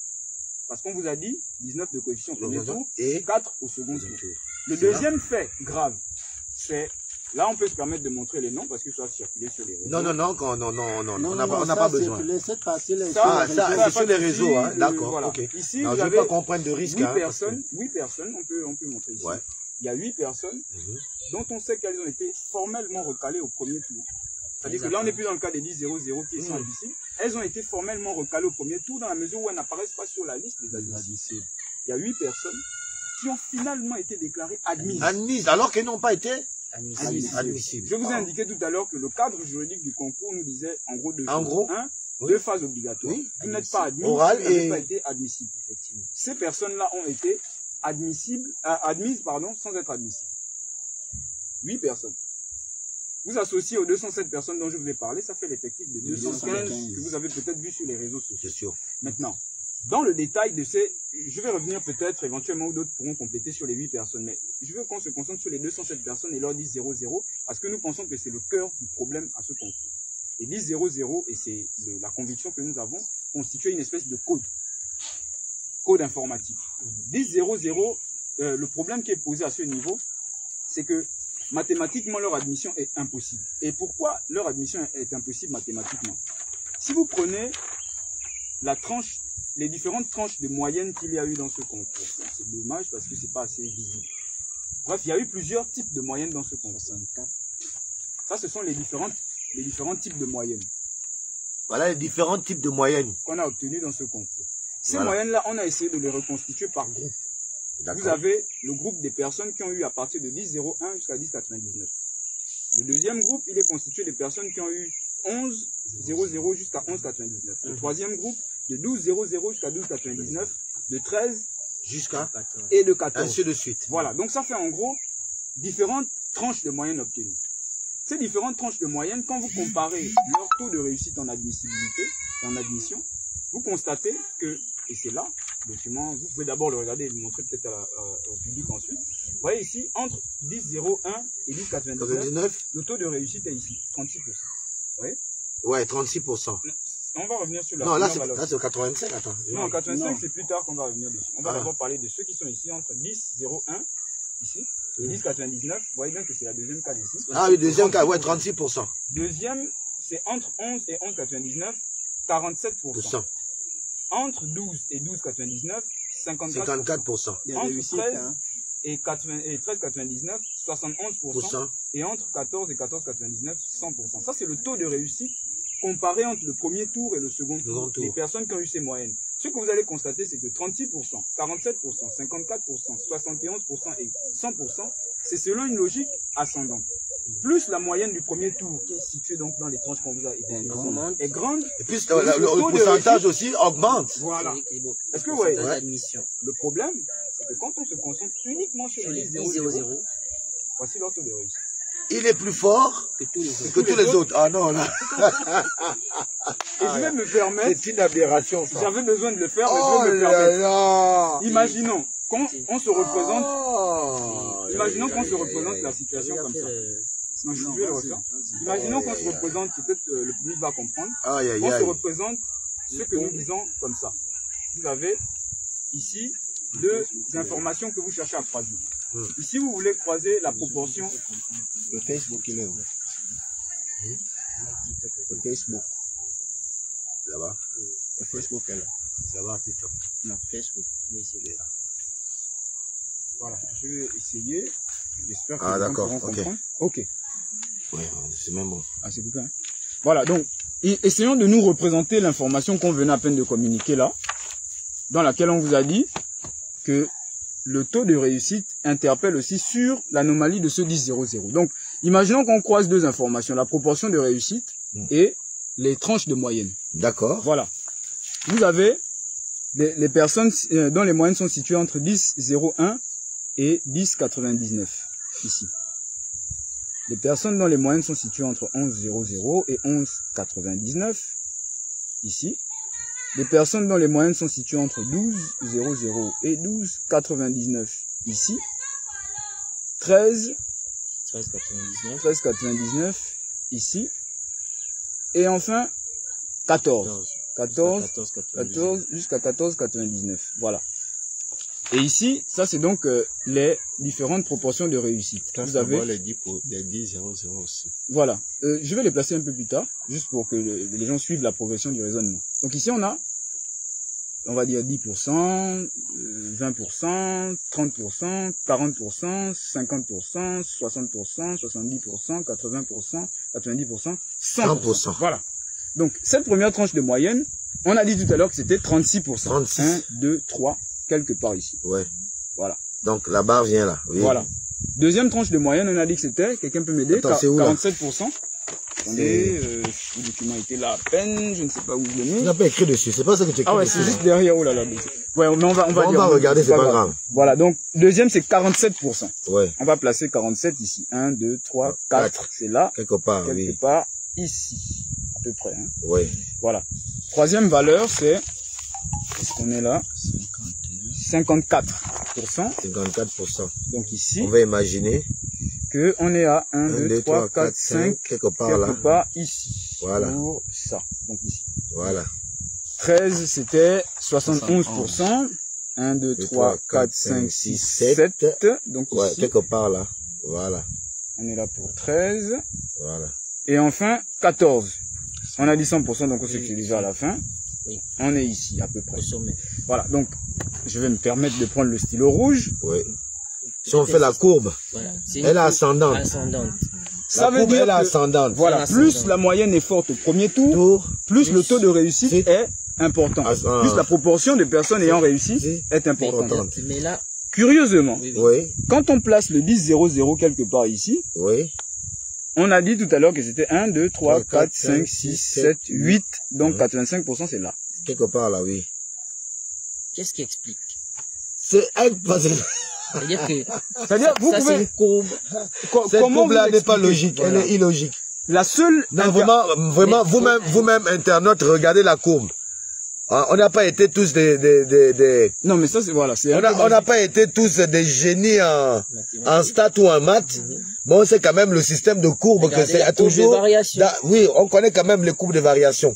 Parce que voilà une courbe de variation qui ici est à 85%, ainsi de suite. En même temps que les moyennes augmentent, c'est en ascendant. Mais bizarrement, ce qui commence d'abord au départ, commence déjà, vous-même regardez. Très haut. Ça commence très haut.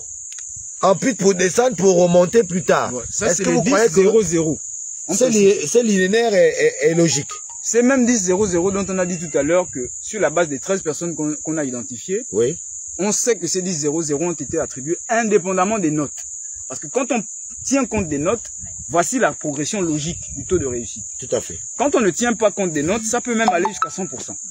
Parce que c'est complètement arbitraire. Ça, c'est un élément. Maintenant, un dernier élément, parce que le temps est en train de, voilà, de nous gagner, on s'est permis, ça c'était, si vous voulez, le problème statistique. Statistique, oui, c'est clair. Non, ça c'est l'élément, mathématiquement, c'est pas possible. Parce qu'il y a des gens aujourd'hui qui nous disent qu'il y a des candidats ayant eu 0-0 qui peuvent être admis au détriment de ceux-là qui ont eu des plus de 10 jusqu'à 12, 13, etc. Voilà. Il y a des gens qui disent ça, ils soutiennent carrément la fraude. Donc nous, ce qu'on dit, c'est que venez nous montrer comment ça c'est possible. C'est le raisonnement. Maintenant, on s'est permis de faire quelque chose, c'est que quand vous prenez la moyenne de 10-0-0 par filière, vous apercevez quelque chose d'étrange aussi. On s'est imaginé une situation dans laquelle les personnes qui ont eu 10-0-0 au premier tour avaient 20 sur 20 aux épreuves orales au second tour. Vraiment, hypothèse absurde. Absurde, oui. Dans cette situation, le maximum que quelqu'un puisse aller chercher au second tour, c'est 11,74. 73 en réalité, mais on va pousser à 74. Donc on a cherché les personnes dont les moyennes, dès le premier tour, atteignaient les 11,74. Si vous prenez la filière administration parlementaire, ils sont déjà 30.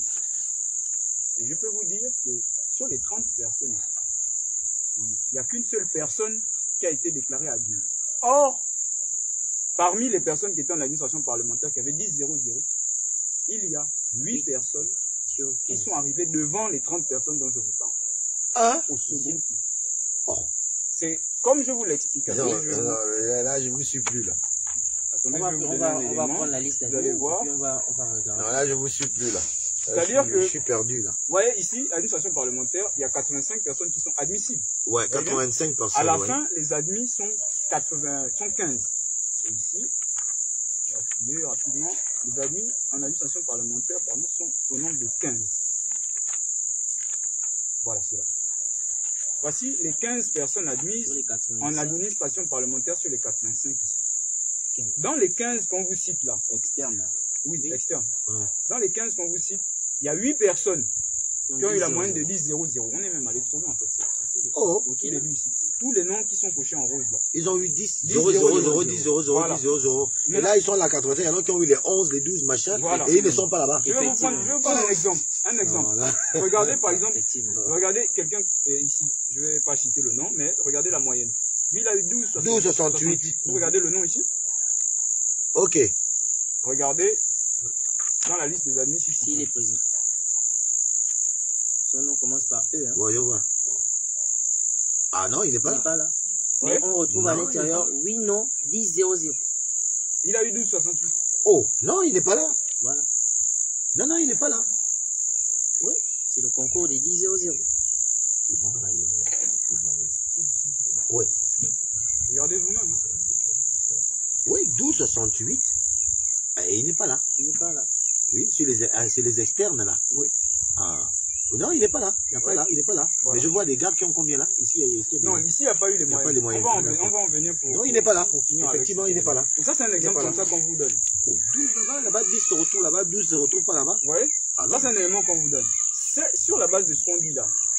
Nous, ce qu'on dit, c'est que non seulement ces moyennes-là, donc l'admission ici, ne sont pas obtenues sur la base de ce que les règles prévoient, c'est-à-dire que la moyenne se constitue sur la base de la note, mais en plus de ça, c'est volontairement que l'administration n'a pas tenu compte de ça. Et l'une des traces de cette intention de contourner la règle, c'est l'absence des moyennes dans le document de... En fait, c'est qu'il essaie de dire... Les admissibles toutes les irrégularités sont interliées. Ouais. Chaque irrégularité a un impact sur un autre. Ouais. C'est-à-dire que l'intention ici est caractérisée pour tout simplement contourner la loi pour favoriser X au détriment de Y. Est-ce que vous voyez? Effectivement. Donc, c'est clair. Si on applique la règle, c'est clair. Comme je vous l'ai dit tout à l'heure, ce ne sont pas les mêmes personnes qu'on retrouve ici. Non. Donc l'intention de dissimuler, elle est clairement visible dans le fait qu'on ne mentionne pas les moyennes. Parce que si on doit mentionner les moyennes, on va retrouver les 10 qu'on veut cacher. C'est les 10 qu'on veut cacher là-dedans. On va devoir expliquer comment le 12 ne se retrouve pas où il y a les 10. Et donc, on ne met pas les moyennes. Surtout quand on sait que l'article 15 du décret, de l'arrêté 007 dit, sont déclarés définitivement admis au concours de l'ENA les candidats ayant obtenu les meilleures moyennes dans les limites des places définies à l'article 7. Meilleures moyennes. Meilleures moyennes. Et lui fait partie des meilleures moyennes puisqu'il se retrouve là-bas. Mais là encore, c'est dans les admissibilités. Mais ici, ils n'ont pas daigné afficher une seule moyenne. Donc on pourrait même remettre en cause ces listes-là qui ont été publiées parce que tout simplement, l'administration n'a pas répondu à l'exigence d'afficher les moyennes. Est-ce que vous voyez? Comme l'exige effectivement le texte. En fait, ce qu'implique le texte, c'est qu'effectivement, on doit pouvoir identifier ces meilleurs moyens. Bien sûr. Mais vous vous rendez compte que par rapport à ce qu'on dit, ce qui est encore plus choquant, c'est la proportion. Parce qu'il y a quand même 200 personnes, 207 personnes dont on parle.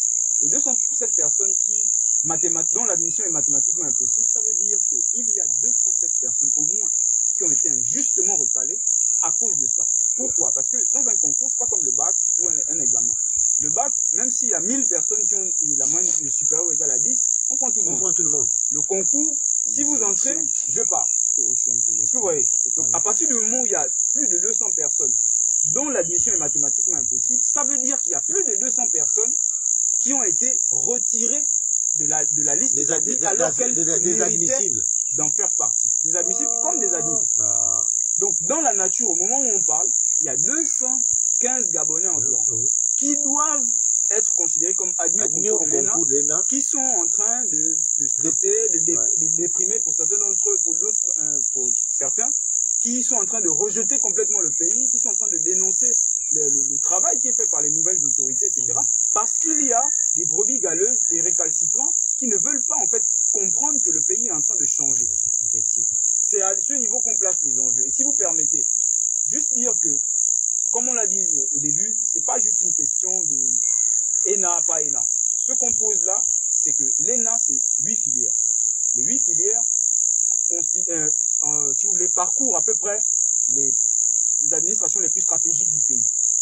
Vous avez la santé, vous avez la formation scolaire et universitaire, vous avez la diplomatie, vous avez l'administration générale, vous avez les impôts, vous avez l'administration du travail, vous avez l'administration parlementaire, vous avez l'administration économique et financière. Quand vous prenez ces 8 filières, ce que ça veut dire, c'est que vous avez raté l'occasion de recruter des gens qui sont compétents parce qu'ils ont travaillé dur pour mériter la moyenne et qui sont intègres parce qu'ils n'ont pas recouru à des services frauduleux. Vous vous privez de ces personnes-là pour faire fonctionner l'appareil administratif de demain, premièrement. Deuxièmement, ces personnes compétentes et intègres dont on a besoin pour faire fonctionner l'appareil administratif demain, leur travail a un impact direct sur le quotidien des Gabonais.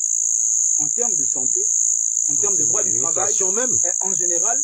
Troisièmement, ces personnes sont nécessaires pour exécuter le projet de société du président de la République. Parce que si on continue à avoir les mêmes brebis galeuses qui ont été recrutées ou sélectionnées dans les concours par voie frauduleuse, vous attendez à ce qu'on continue à avoir des résistants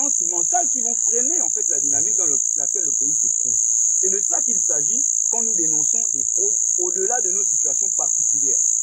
Voyez un peu. C'est à ce niveau qu'on place les enjeux et qu'on voudrait que la population entière, que les autorités nouvellement installées, dont le président nouvellement élu, se saisissent de l'affaire pour, une fois pour toutes, envoyer un message extrêmement fort pour leur faire comprendre à ceux qui font ce genre de choses que nous ne sommes plus dans l'ancien système où l'impunité caractérisait les comportements administratifs. Parce que s'il y avait un signal avant que le concours ne se tienne, que l'impunité est derrière nous, je vous garantis qu'on n'aurait jamais assisté à ce genre de spectacle. C'est macabre.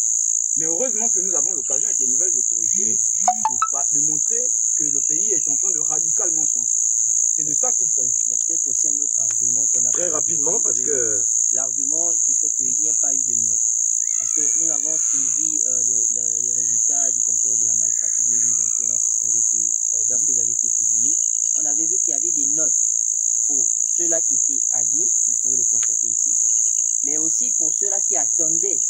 C'est-à-dire qu'en cas de désistement, la question se pose, en cas de désistement de toutes les personnes admises, qui serait en droit aujourd'hui de pouvoir remonter et de remplacer celui qui aurait été, qui aurait désisté ou bien qui aurait été empêché de pouvoir maintenir sa place à l'admission au concours de l'ENA. La question se pose. Donc aujourd'hui, on a envie de demander à l'administration, parce que nous connaissons des gens aujourd'hui qui ont trouvé de meilleures opportunités et qui, à la rentrée à l'École nationale d'administration, ne seront pas présentes. Mais ces personnes-là, comment l'administration va-t-elle faire pour pouvoir permettre aux candidats on pourrait mettre en hypothèse, qui étaient sur le banc de touche, en attendant, pour que celui-ci puisse valablement dire que c'est lui qui mérite la place de celui qui a été s'est désisté ou bien qui a été empêché. Vu qu'il n'y a pas de note. Sur quel critère objectif, on peut aller prendre quelqu'un chez les recalés pour venir compléter le désistement. Et certainement là encore, on va assister à une décision arbitraire de prendre quelqu'un... Comme ça au pif. Voilà. Histoire de combler le petit trou. Bon, écoutez, chers internautes, je pense que vous avez été édifiés sur cette problématique qui est très sérieuse et qui, ma foi, à mon humble avis, risquerait au fil du temps, hein, si les choses continuent ainsi, comme l'a dit mon jeune petit frère ici présent, qui nous a fait une démonstration magistrale qui ne comporte aucun doute, à mon humble avis, parce que tout est enfin clair, que cette situation qu'il soulève aujourd'hui pour que les hautes autorités, que le président effectivement aujourd'hui élu se prennent, hein, prennent la décision, pas se prennent, j'allais dire prennent la décision de au moins avoir un regard, ne serait-ce que aller regarder que pourquoi le chat, non c'est pas le chat, on dit souvent que si tu entends l'oiseau pleurer dans la nuit, c'est que sa couchette a été dérangée. Ces enfants qui crient dans la nuit, leur couchette, c'est comment? Excellent, monsieur le président de la République, vraiment. Vous avez même écouté la qualité des explications des enfants. Ils sont calés dans ce qu'ils disent. Ils sont confiants dans ce qu'ils disent. Nous ne pouvons pas mettre ce travail technique de côté que les enfants ont mis durant aujourd'hui 8 mois. 8 mois de persistance, 8 mois de se dire, nous ne laissons pas passer ça, nous sommes des citoyens modèles, nous voulons être des citoyens modèles, donc par conséquent, nous voulons des concours modèles pour notre pays. Il ne s'agit plus de leur situation sociale. Il s'agit maintenant d'un combat pour l'avenir, disent-ils. Et je pense que vous êtes un homme des projections. Cette projection que vous faites souvent montre en ce qui concerne d'autres secteurs, il est peut-être temps qu'aujourd'hui, les administrés, vous qui avez aujourd'hui le petit minimum de pouvoir, que vous compreniez les pleurs de nos frères et sœurs, en tout cas en un seul mot de nos concitoyens, qui disent non à la fraude, parce qu'au moment où nous abordons une république comme celle que nous sommes en train d'aborder, il faut que l'excellence, la justice et l'équité soient les bases de notre reconstruction de notre pays, cher pays natal, le Gabon, pour que l'essor vers la félicité promise soit une réalité effective pour chaque Gabonais que nous sommes. Cher peuple gabonais, c'est ainsi que nous allons fermer donc cette rencontre avec nos frères que je mets au passage, je formule un peu, que nous continuons cette émission demain, pour ceux qui n'ont pas eu l'occasion de la regarder parce qu'il fait nuit. Moi, je propose même que demain, nous nous retrouvions encore à 17 h pour commencer tôt et de continuer à démontrer la fraude hautement perceptible dans cette affaire qui n'honore ni le pays, ni ceux qui fomentent ces fraudes. C'est le pays qui tombe dans l'embout, c'est le vert jaune bleu qui prend un coup. Je ne m'entends pas laisser tomber cette affaire parce que les preuves ont été clairement démontrées et nous allons nous mettre au devant de la scène pour que ce problème trouve solution. Je suis Alain Gauthier, votre humble serviteur, la voix des sans-voix, le petit marteau qui vient casser gros mensonges établis en République gabonaise. Vous l'aurez compris, le haut-parleur très souvent placé au centre de viseur. Ainsi se termine notre émission d'aujourd'hui que nous entendons continuer demain. Force et honneur à la patrie. C'est enfin notre essor vers la félicité. Je vous remercie. Oui, avant de couper le live, très rapidement, je voudrais qu'au cas où les autorités veulent se saisir, vous n'êtes pas obligé d'appeler Alain Gauthier Ngomon. Il ne s'agit pas d'Alain Gauthier Ngomon, il s'agit de ses compatriotes qui attendent une réaction des autorités. Donc, le numéro de téléphone pour avoir au téléphone notre collectif, hein, bon, j'ai failli dire les non-alignés, hein, parce que nous sommes des non-alignés, hein. Et donc, le collectif contre la fraude du concours de l'ENA, appelez donc au 062 04 38 06. Je répète, le 062 04 38 06 est le numéro que répond nos petits frères, nos enfants, nos grands frères pour certains, nos oncles, nos cousins, en tout cas, nos confrères citoyens gabonais à 100%. Pour les avoir au téléphone, je répète très rapidement, appelez-les au 062 04 38 06 pour avoir encore plus amples informations sur la situation et de pouvoir les avoir afin de trouver un palliatif à ces problèmes qui risqueraient, si ça se perdure dans le temps,